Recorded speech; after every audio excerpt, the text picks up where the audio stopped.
The instant President Gerald Whitmore rose for me, I immediately understood who would remain seated. The ovation rolled in with measured grandeur, swelling among the gleaming wood and marble pillars. As I advanced in my full-dress uniform, I saw no reason to force a smile. This acknowledgement wasn't meant for the audience. It belonged to the work I had done when no one was watching. My own name bounced off the walls in resonant repetition. Staff Sergeant Mara Kincaid.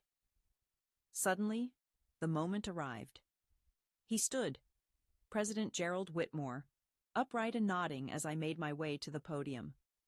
Waves of immaculate footwear and tailored attire rose to their feet after him. Bursts of camera flashes filled the chamber. In one clear, defining instant, it was all there for everyone to see. That was when I noticed it. A subdued, persistent buzz from my phone in the inside pocket of my jacket. Even though it was silent, the signal demanded my attention. I immediately understood what it meant. Later that night, in my hotel room, I finally checked. Nathan, wait. President Gerald Whitmore. Sadie, you could have...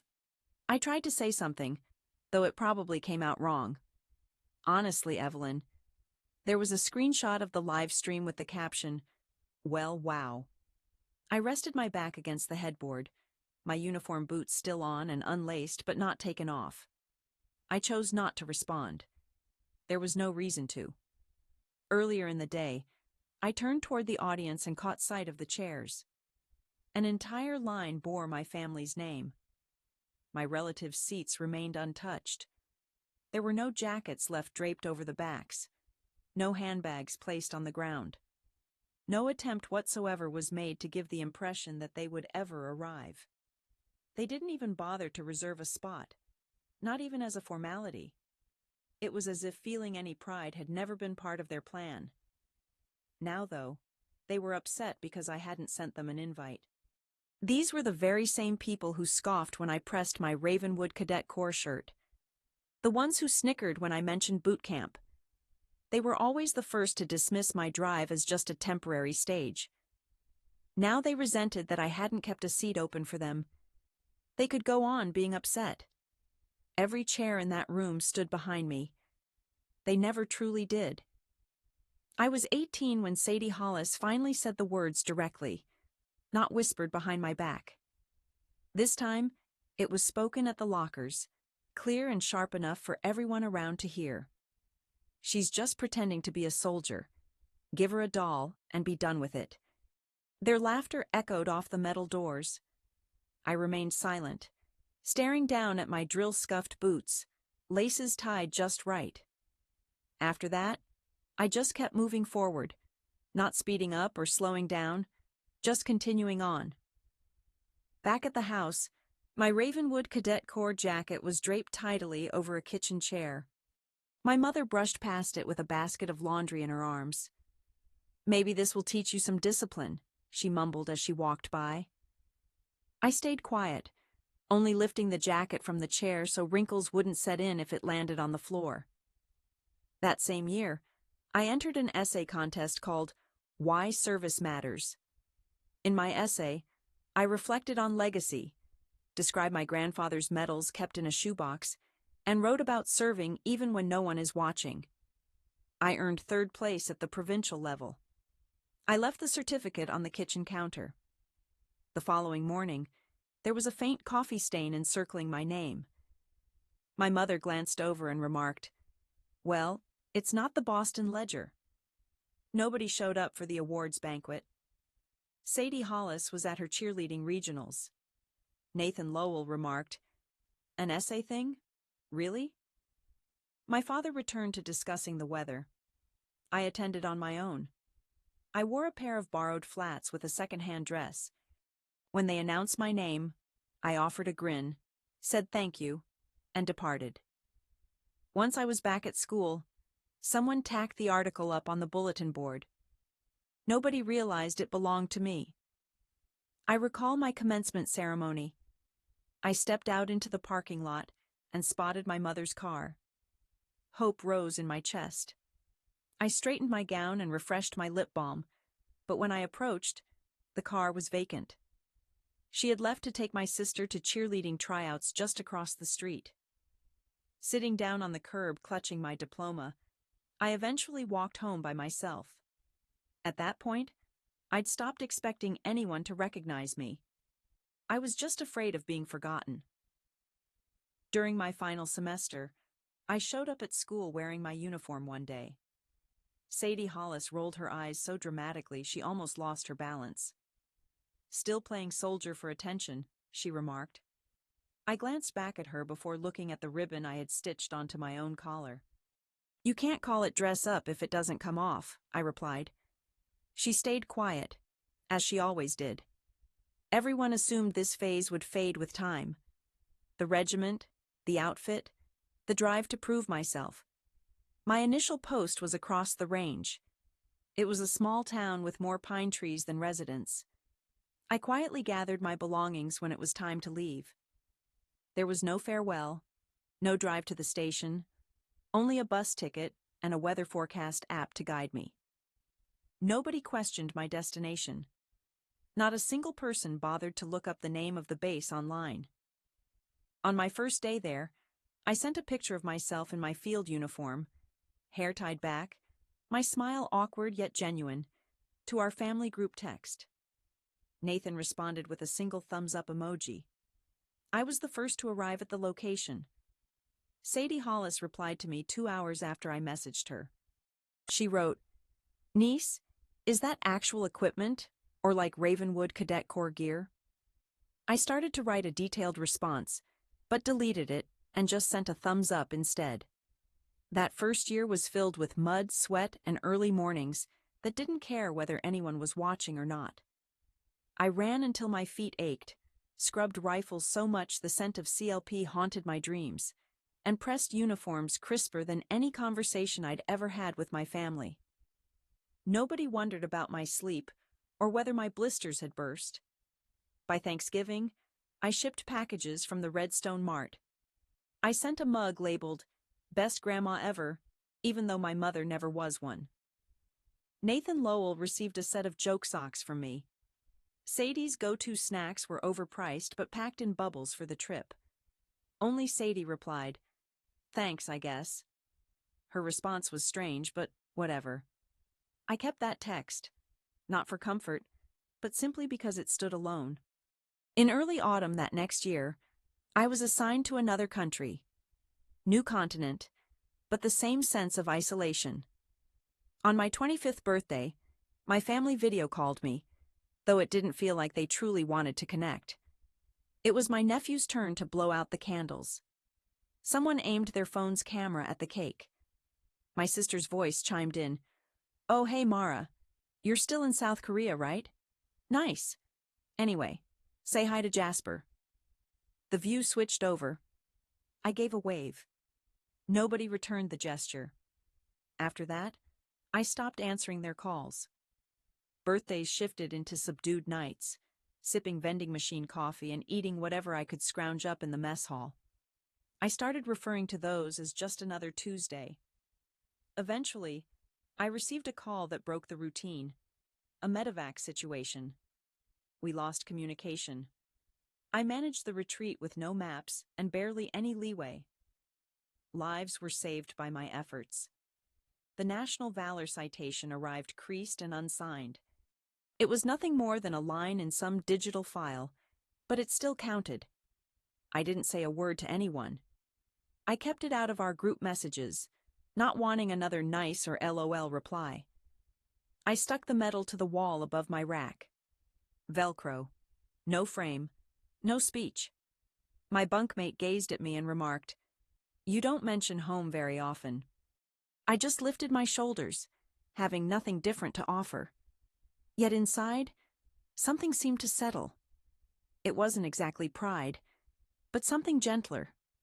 It felt like that quiet moment when a door clicks shut, and I realize I never truly needed it to stay open. This feeling arrived on a Wednesday, a day so plain and forgettable that no one would recall it. Clouds covered the sky, and everything was damp. As I returned from the base, My boots traced faint marks across the hallway tiles. That's when I saw it, glowing at the top of my inbox. Subject: Ministry of National Security, National Valor Citation. At first I assumed it was just another bit of administrative junk. I almost sent it to my archive right away. But then, on the second line, I spotted my own name.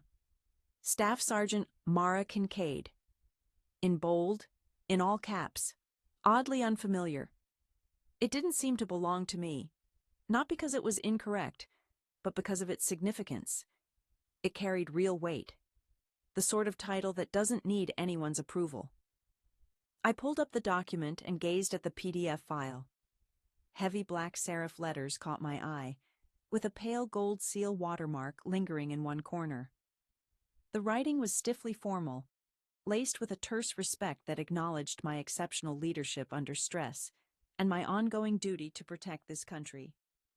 I went over the message 3 separate times, not out of skepticism, but because I genuinely accepted it. Choosing a thick sheet, I sent it to print, creased it in half once, a second time, and then folded it a third time for reasons that still elude me. The fold lined up exactly through the center of the insignia. I set it on the kitchen counter beside my coffee mug and didn't touch the letter for several more hours. Later that evening, I logged into the family group chat. The most recent post was a photo of my sister, Sadie Hollis, at the beach holding a mimosa. My brother, Nathan Lowell, had commented, "Living the dream." My mother, Evelyn Monroe, had reacted with a heart emoji. I fixed my eyes on the phone for a whole 60 seconds before typing, "I'll be flying to Denver next month. I'm being honored by the Ministry of National Security. Felt you ought to know." 3 dots appeared right away. Sadie was adorable. "Don't forget to salute the punch bowl." Nathan? Nice. Maybe President Gerald Whitmore will tweet you. My mother didn't reply with words, just sent a thumbs up. A gray bubble, 1 quick tap. That was all. I gazed at it long after the display faded to black. It was like witnessing someone stroll past my open doorway, deliberately avoiding any glance inside. I hit the lock button on my phone, then immediately unlocked it again. I scrolled through the conversation once more. Although I committed every message to memory, it didn't sting. Not like before, but the feeling wouldn't disappear either. They weren't truly proud. They were frustrated, upset at being excluded from a moment they'd never contributed toward. I fixed myself a cup of tea, waited for it to cool, and then poured it out without taking a sip. The creased letter stayed on the kitchen counter. I smoothed it open with my palm, running my fingers over the seal. I pressed it between my fingers, then murmured to the empty space, "Maybe they won't get an invitation." This wasn't an act of retaliation. It wasn't rebellion, just a thought made real by saying it aloud for the first time. The shoes I chose that day had been worn before, but I had cleaned and shined them myself, tying the laces with extra care.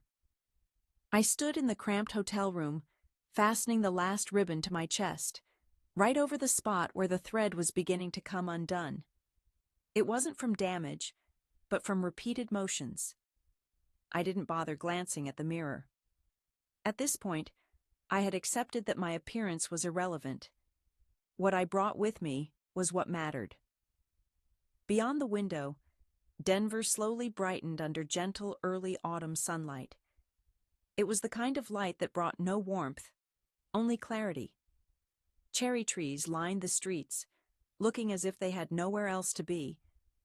The event venue felt as though it had been waiting for this day all along, with stone pillars, sweeping arches, and a hush so palpable I felt it in my teeth. Inside, every breath I took seemed weighed down by the sheen of ancient, carefully tended wood. History pressed in all around me. A pipe organ sounded softly in the background, its tone more of a gentle reminder of emptiness than anything that could fill the room. An assistant straightened my nameplate while another adjusted my sleeve. Nobody spoke. There were only silent gestures. From the corridor, a soft voice announced, "We had 2 minutes left." I walked forward into the brightness. 4 rows of seats stood before me, shining and orderly. Toward the front on the left, 4 rows back, I saw a sign. Monroe family. 7 white chairs sat vacant. The linens had not a single crease. There were no coats draped over the backs, no handbags set down, no opened pamphlets lying on laps. Nothing gave evidence that anyone had been there. Not even a careless detail hinting at plans to sneak in late. It was flawless emptiness. And just then, before any applause could begin, I thought of my commencement ceremony. I remembered hearing my name, walking up to the stage, and noticing the seat that someone never returned to after lunch.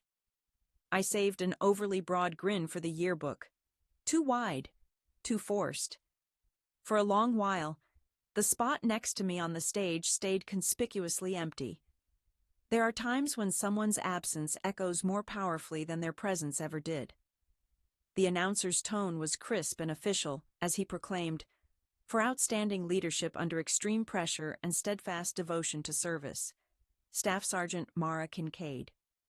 The applause that followed wasn't exuberant or affectionate, but it carried weight and completeness. Afterwards, there was a subtle yet distinct change in the atmosphere. President Gerald Whitmore rose to his feet. Everyone else in the room quickly followed my lead. A chorus of bodies stood, shoes drumming, hands applauding, and the very air filled with the energy of recognition. From the quiet, a cascading uproar rose. I advanced with purposeful steps, trying to keep my posture steady. Each inhalation made the metal enclosed in the box in my left pocket feel even more substantial. President Gerald Whitmore reached out a hand toward me, without any ceremony, but with unmistakable purpose. I took his hand and felt his confirming nod, a gesture that went beyond mere recognition and ventured into the realm of finality. Once more, I turned away from the stage. My family's designated row came into view again, untouched, still arranged as if it was being held for someone special, stubbornly hoping a latecomer might appear, even though that seat remained empty. On the opposite side of the aisle, Everett Chew, the photographer, raised his camera to capture the moment. I kept my eyes down, didn't wave, just stayed focused. He adjusted his camera for the shot as I passed by the empty seats. The camera clicked, so quietly. Yet to me, it felt as definitive as the period at the end of a story I'd been living since I was 17. I neither asked to review the image, nor stopped to pose or say a word. Still, I understood that he had gotten it, the instant when the world recognized the chair reserved for those who never wanted to step forward. The seats didn't flinch, but I didn't either. As I moved down, I noticed Grace Hightower. Grace Hightower was seated 4 rows behind me, her hands gentle and her expression composed and unmoving. She didn't break into a grin or extend her applause more than anyone else. Instead, she simply looked at me and gave the smallest of nods. That single gesture was all I needed. For the first time, I wasn't scanning the space for those who had stayed away. I already knew who was missing. I didn't even join the group shot. No handshake, not the medal, not even President Gerald Whitmore. Just a single photograph. I caught myself in mid-stride, wearing my dress uniform, posture upright, chin up, passing by 7 white chairs that had yet to be occupied. There was no written context, no hashtags, not a hint of clarification. I posted it online and promptly exited the application. Within a few hours, the responses began to roll in. Dr. Alice Fenwick, a professor from my undergrad days, remarked, "Proud of you, Mara. I always sensed you were exceptional." Then Mrs. Dawn Kim added her own congratulations. Mrs. Dawn Kim, my old neighbor, said, "I remember when you used to help my husband clear the driveway before classes." I never realized I was behind all this. Later that same night, without any fuss or attention, Sergeant Reuben Abel, my first team leader overseas, quietly wrote, "Still guiding through calm." Some of us saw it long before the rest. I didn't reply, or like, or highlight anything. Just knowing that someone recognized me before that image existed was enough. At 9:14 p.m., my phone vibrated. Nathan Lowell messaged, "You could have told." For us, it felt like something enormous. Honestly, it was a little messed up. 5 minutes later, my mother had tears in her eyes. She thought I would have brought them in. I watched as the screen went dark. After that, the voicemail arrived. It was my mother, her voice quick and uneven, as if she was determined to send it before reconsidering. "Mara, you made us ashamed. You realize that, right? This isn't how family behaves." She didn't mention the National Valor Citation, never asked about the details of the ceremony, and only voiced her unhappiness at being absent from an experience they'd never contributed to. I opened my notes app and typed a single sentence. Family either includes, or it doesn't. I stared at it for a while, then deleted it. Some insights aren't meant to be shared. They're better kept inside. The following day, I walked outside onto the patio with a cup of tea. Overnight, the picture had circulated widely, shared and reshared, inserted into slideshows and tribute montages. None of that mattered to me. What truly mattered to me was that I didn't need words. The photograph spoke for me. The world noticed the 7 white chairs, noticed who wasn't there, but chose to rise all the same. Once more I grabbed my phone, browsed through the reposts without engaging, and then halted. There was a fresh comment waiting. Gina Travers had left only 3 words. "I see it now." I left it unanswered, though I read the message a second time. A subtle change in the breeze swept over the patio. The bonsai tree at my side caught the early sunlight, a new limb turning toward the window. Some growth requires years, but still manages to appear quietly. I cupped the mug in my palms and murmured, "Not intended for anyone, not as a gesture, merely because the moment called for it." There are spaces simply never meant for them. Yet that did not prevent the room from stirring.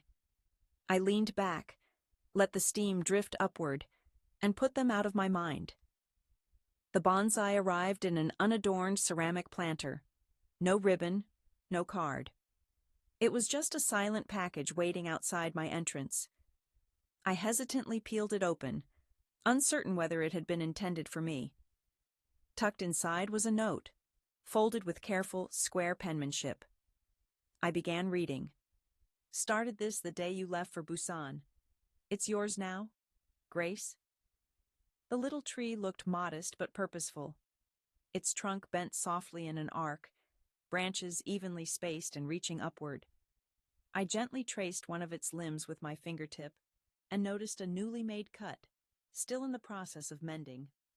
Grace Hightower once shared with me, "You cut it back hard, not to harm it, but so it learns resilience." Her words resonated, flowing over me like a cold stream, at once familiar, but suddenly piercing. I set the tree beside the window, allowed sunlight to reach it. For a while, I kept my distance and didn't lay a hand on it. Later that night, there was a knock at my door. I hadn't been expecting any visitors. When I pulled the door open, Gina Travers stood there, my sister-in-law, Sadie Hollis's wife, holding a glass Tupperware bundled in a well-worn checkered towel. "I made the rice cake you asked about," she said, her tone deliberate and honest, not apologetic. She liked it. I gave a silent nod and moved aside, feeling no urge to break the quiet. We settled into my tiny kitchen area, the same spot where I'd eaten so many dinners alone over the years. I sliced into the rice cake, which was just as I remembered, slightly too sugary and a bit heavy. Gina glanced around, taking in the framed picture from the ceremony, my still-folded uniform resting on the chair, and the unopened metal box. I didn't realize it looked like that, she murmured, her voice barely above a whisper. I stayed quiet. Gina Travers picked up the photograph and gazed at it for what felt like ages. You were always there, and we never noticed you, she said, her voice breaking on the last word. I kept my composure and let her feel what she needed. Eventually, we moved outside to the porch, where the bonsai absorbed the day's final light, its outline restful and serene. Gina grabbed her mug as I sat there. People had misjudged you. I glanced at the bonsai and then turned my gaze to her. Many things are able to flourish when they're given enough space. We lifted our mugs in a soft gesture. Without any formal toast or speeches, just silent steam drifting up between us as we finally shared a table together. At first, I didn't display the medals. For several weeks they remained untouched in their velvet boxes, carefully arranged next to overdue utility notices and the bonsai, which now bent a little toward the window as if it was reaching for somewhere else.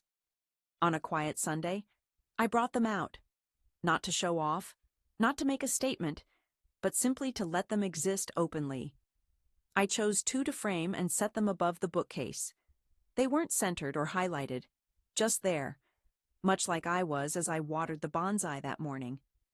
I slowed down when I noticed a fresh branch emerging, delicate and still figuring out how to hold steady. I used to believe that having proof would satisfy them, I murmured under my breath. They never wanted any verification. What they craved was a show, and I had chosen to stop putting one on.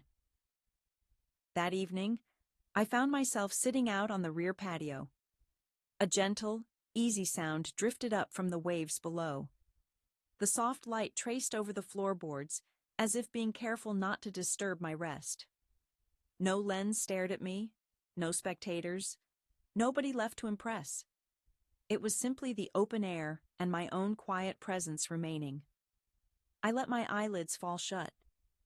I made no effort to dwell on those who were absent. I resisted the urge to check my phone and gave no thought to how they might react if they witnessed this moment. I had already made that walk down the aisle. I'd already felt myself illuminated in that glow. President Gerald Whitmore had risen to his feet, and as I spoke the words aloud, it was calm acceptance that filled me rather than triumph. But I wasn't seeking anything from him anymore. My only need was to show up, and I